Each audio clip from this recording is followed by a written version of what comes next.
नमस्कार मित्रों, स्वागत है आप सबका हमारे स्टडी चैनल सुपर 7 पर। मित्रों, प्राचीन भारत के इतिहास में हम दक्षिणी भारत पढ़ रहे थे। दक्षिणी भारत में आज हम पढ़ेंगे चोल जो राजवंश है, चोल शासक मुख्य कौन कौन से उसके बारे में। ठीक है, तो चोल वंश के बारे में जो मोटी मोटी जानकारी है वो हम इसके पहले की वीडियो में पढ़ चुके हैं, जिसमें हम जो 3 राजवंश उसके बारे में पढ़े थे संगम काल में। संगम काल में जो चेर और पांड्यों का हमने पूरा पढ़ा था, तो चोल वंश के बारे में थोड़ी बहुत जानकारी लेके हमने पढ़ा था, बोला बाद में पूरा पढ़ेंगे। और उसके पश्चात हमने पल्लव और चालुक्य वंश पढ़ा। तो पल्लव वंश में भी जैसे द्रविड़ शैली का विकास हुआ, तो हमने चोल वंश की भी द्रविड़ शैली को उस वीडियो में पढ़ा है। ठीक है, अगर आपने वो वीडियो नहीं देखे तो हमारी प्लेलिस्ट में जाके वो वीडियो देख सकते हैं। ठीक है, तो प्राचीन काल में जो तुंगभद्रा तथा कृष्णा नदी के दक्षिण से लेके जो अंतरिम द्वीप तक जो फैला हुआ राज्य था, वो 3 भागों में फैला हुआ है, जिसमें केरल में जो वर्तमान केरल में माना जाए तो चेर, सुदूर दक्षिण में पांड्य तथा मध्य तमिलनाडु से उत्तरी आंध्रा तक जो माना जाए वो चोल माना जाता था साम्राज्य। ठीक है, और इन तीनों साम्राज्य के बारे में जो जानकारी हमें वो अशोक के 13वें शिलालेख में मेगास्थनीज के बारे में तो इनसे मिलती है। ठीक है, हाथी गुम्फा अभिलेख से इन तीनों राजवंश के बारे में जानकारी मिलती है। कालांतर में क्या हुआ, चोलों ने अपने लिए एक विशाल साम्राज्य स्थापित कर लिया, और जो इनके उत्कर्ष का केंद्र है वो केंद्र तंजौर माना जाता है। ठीक है, और इस कारण इन्होंने जो है तंजौर को अपने साम्राज्य की है वो राजधानी मान लेते हैं। ठीक है, राजधानी बनाया। जो चोल के साम्राज्य को जानने के जो साधन है, जैसे इतिहास के साधन है, वो कई मिलते हैं, जैसे साहित्य हो गया, अभिलेख हो गया, सिक्के हो गए, ये इनकी जानकारी मिलती है। ठीक है, तो चोल के बारे में जो प्रथम जानकारी मिलती है वो संगम साहित्य से ही मिलती है। ठीक है, संगम साहित्य में इनका उल्लेख किया गया कई बार। ठीक है, जिसमें कई काल की उपाधियां उनका वर्णन किया गया है। ठीक है, और पांड्य तथा चेर राजाओं के साथ इनके संबंध उसकी भी जानकारी मिलती है। ठीक है, अभिलेखों में जैसे जो चोल इतिहास के जो सर्वाधिक प्रामाणिक जो माने जाते हैं वो अभिलेख ही माने जाते हैं, जो बहुत बड़ी संख्या में हुई। इनमें जो संस्कृत, तमिल, तेलुगु तथा कन्नड़ भाषाओं का प्रयोग माना जाता है। तो विजयालय जो शासक हुआ 859 से 871 ईस्वी के है, उसके बाद का जो चोल का इतिहास है वो मुख्यतः अभिलेखों से ही जाना जाता है। राजराज प्रथम ने अभिलेखों द्वारा अपने पूर्वजों के इतिहास को संकलित करने तथा अपने काल की घटना और विजयों को जो है लेखों में जोड़ने की प्रथा को प्रारंभ किया। ठीक है, और इसके बाद ही जो है ये जो प्रथा वो चली आई, और सब शासकों ने जो अपना इतिहास है वो अभिलेखों द्वारा ही लिखना प्रारंभ किया। ठीक है, इनमें जो मुख्यतः मिल जाते हैं, जैसे तंजौर का मंदिर है। ठीक है, और राजेंद्र प्रथम के जो मुख्य जो लेख है तिरुवालंगदाव, ठीक है, और करेंट दान पत्र, इसमें उनकी उपलब्धियों का वर्णन मिलता है। इसके अलावा जैसे जो सिक्के हैं वो धवलेश्वरम मंदिर है, वहां से स्वर्ण सिक्कों के ढेर मिलना। ठीक है, ये जानकारी मिलती है। ठीक है, जो राजराज प्रथम के भी हैं सिक्के, वो लंका से भी प्राप्त होते हैं। ठीक है, और जैसे कुछ दक्षिणी किनारा है अपना, वहां से कुछ रजत सिक्के मिलते हैं। ठीक है, तो सिक्कों से भी इनकी जानकारी मिलती है। इनके अलावा जो विदेशी स्रोत, जो चीनी स्रोत हैं, उनसे भी जानकारी मिलती है। जैसे हैंसोंग दक्षिणी भारत की यात्रा की थी, उनसे भी जानकारी मिलती है इनके बारे में। ठीक है, तो इन इतिहास के स्रोतों को जानने के पश्चात जो चोल राजवंश है उसकी जानकारी हमें मिलती है। जो संगम काल के जो चोल राजवंश है उनमें मुख्यतः जो माना जाता है वो करिकाल का नाम माना जाता है शासकों में। ठीक है, उसके समकालीन चेर और पांड्य में भी बहुत प्रमुख राजा हुए थे। ठीक है, तो संगम काल के पश्चात जो माना जाता है चोल साम्राज्य का जो उत्थान माना जाता है वो 9वीं शताब्दी के मध्य में माना जाता है। चोल सत्ता का जो है पुनरुत्थान माना जाता है। और इस समय विजयालय, ठीक है, जो चोल राजा था उसने पल्लव के सामंत के रूप में उरेयूर, वर्तमान जैसे त्रिचिनापल्ली है, तो वहाँ वो शासन करता था। ठीक है, और जो उरेयूर है वही प्राचीन जो चोलों की राजधानी हुआ करता था, प्राचीन निवास स्थान हुआ था। तो वहां से विजयालय से इसकी जानकारी मिलती है। ठीक है, जो पुनरुत्थान में जानकारी मिलती है वो विजयालय से ही मिलती है। ठीक है, विजयालय के समय क्या है कि जो पल्लव और पांड्यों के बीच में आपस में संघर्ष चलते रहते थे, और इसी संघर्ष का फायदा उठाकर विजयालय ने क्या है तंजौर पर अधिकार कर लिया, ठीक है। और वहां उसने एक दुर्गा देवी का मंदिर बनवाया। और ये जो कालखंड है लगभग माना जाता है कि विजयालय ने जो शासन है वो 871 ईस्वी तक किया, ठीक है।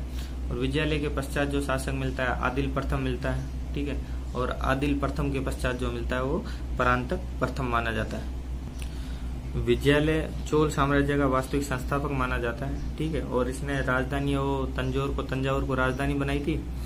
उसके पश्चात आदित्य प्रथम, और आदित्य प्रथम की मृत्यु पे उसका पुत्र जो परांतक प्रथम है वो शासक बनता है, ठीक है। इसको वास्तविक संस्थापक माना जाता है, ठीक है। और इसकी जो जानकारी है उत्तर मेरूर अभिलेख से मिलती है, ठीक है। और उत्तर मेरूर अभिलेख से स्थानीय स्वशासन की भी जानकारी मिलती है, ठीक है।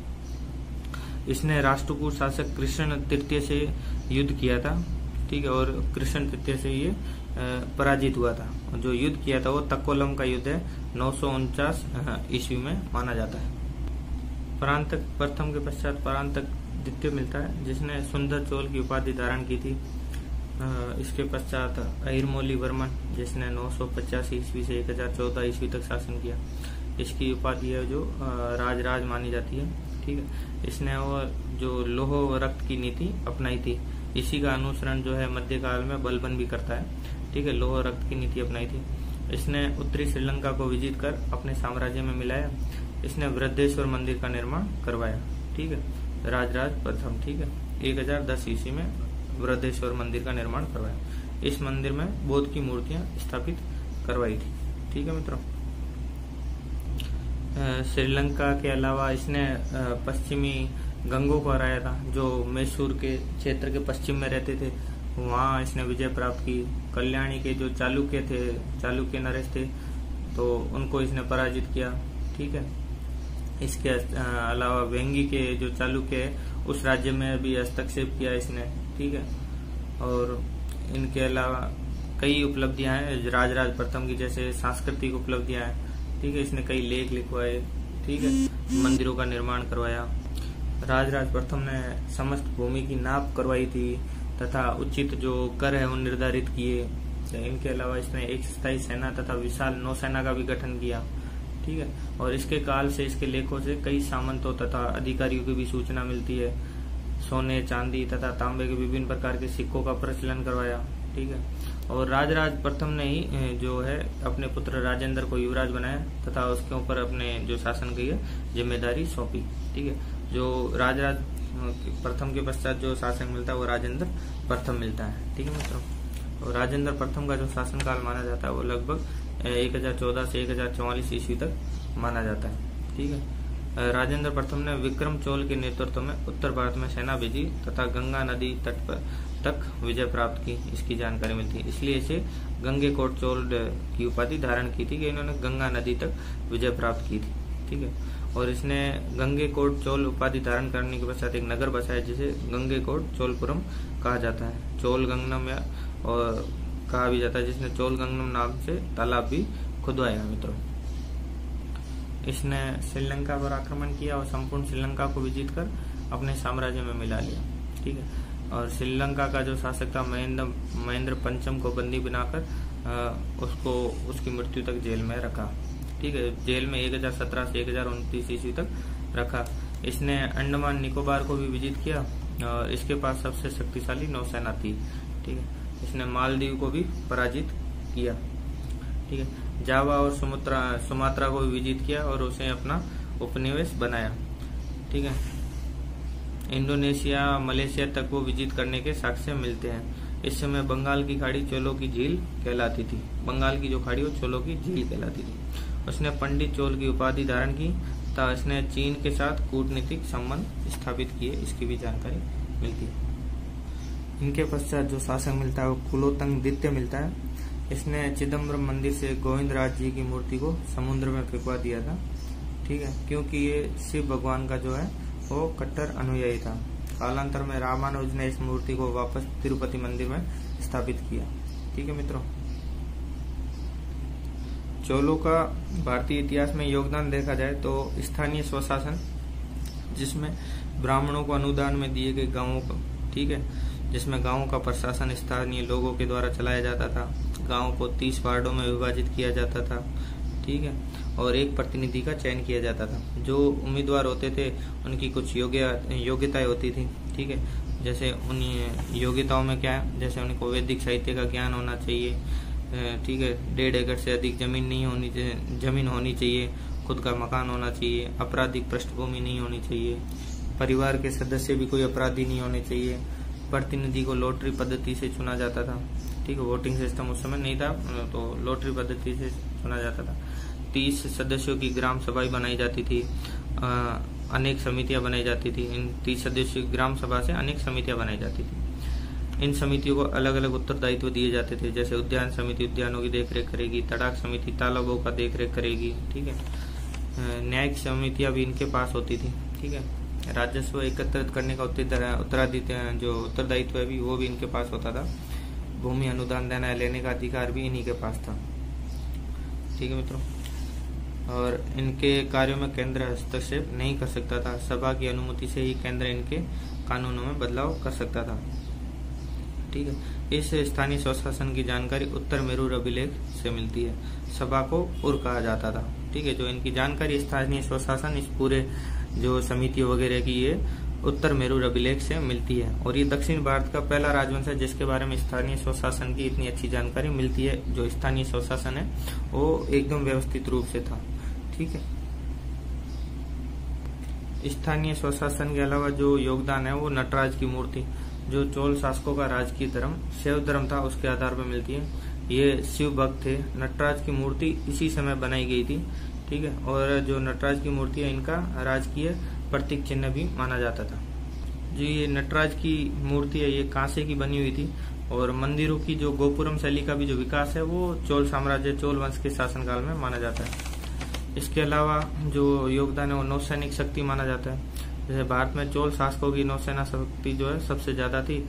इस समय बंगाल की खाड़ी को चोलों की झील कहा जाता था, ठीक है। सबसे शक्तिशाली नौसेना शक्ति राजेंद्र प्रथम के पास थी, ठीक है मित्रों। चोल राजा जो शैव धर्मानुयायी थे और जो राजाधिराज के लेखों में अश्वमेध यज्ञ का भी उल्लेख मिलता है। समाज में स्त्रियां हैं वो संपत्ति की स्वामिनी भी होती थी। दास और देवदासी प्रथा भी प्रचलित थी। जो सांस्कृतिक योगदान में तो इन्होंने जो मंदिरों का निर्माण करवाया, ठीक है, जिसमें वृद्धेश्वर का मंदिर, गंगेकोट चोल का मंदिर ये आदि प्रमुख स्थान रखते हैं, ठीक है मित्रों। इन सब के साथ अगर जो चोल वंश का जो अंत माना जाए तो माना जाता है, जैसे तो चोल वंश का जो अंतिम शासक है वो राजेंद्र तृतीय माना जाता है, ठीक है। उसने चोल शक्ति का पुनरुद्धार करने का जो है प्रयास तो किया था, ठीक है। इसके आधार पर इसने सुंदर पांड्य द्वितीय को पराजित किया, ठीक है, पांड्यों का आक्रमण करके। लेकिन जो चालुक्य नरेश सोमेश्वर तृतीय था उसने पांड्यों का साथ देके इसको है पराजित कर दिया तथा इसको अपनी अधीनता स्वीकार कर ली, ठीक है। इसके पश्चात ये है जो पांड्य शासकों के हैं वो अधीन सामंत के रूप में ही कार्य करते रहे, ठीक है। और इसके पश्चात जो है चोल वंश का पतन माना जाता है कि ये अंतिम शासक था राजेंद्र तृतीय, ठीक है मित्रों। मैं आशा करता हूँ कि आपको ये वीडियो पसंद आया होगा। अगर वीडियो पसंद आए तो लाइक कीजिए, शेयर कीजिए तथा हमारे चैनल को सब्सक्राइब कीजिए। धन्यवाद मित्रों।